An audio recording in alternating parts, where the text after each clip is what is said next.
Today we're going to bring a Steam Deck docking station. Now this is pretty good, so we're going to take a look at a couple of features.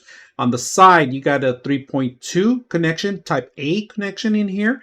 You got the RJ45 connection, so if you're going to connect your fast Ethernet connection, take advantage instead of the wireless, you can do that.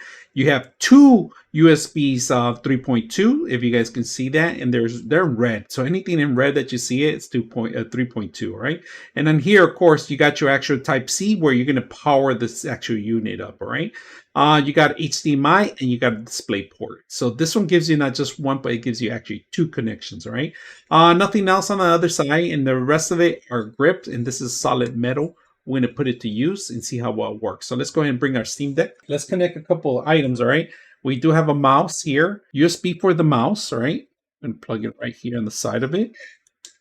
USB for the mouse. I'm going to go ahead and plug in this one for the actual system itself. So it's plugged in here. And then we are going to power it up. So we do want power too. So let's plug it in. It's power right there. And we are going to plug in a keyboard that we have. So let's go ahead and plug in the keyboard. It's charging. A keyboard, mouse.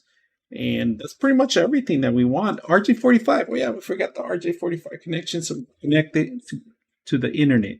All right, so we got the mouse working. If you guys can see it, we got the mouse. Then we're going to click away. We're going to type in whatever you want here, lead it. So we're going to play some games with this and see how well it works. So let's put it to use.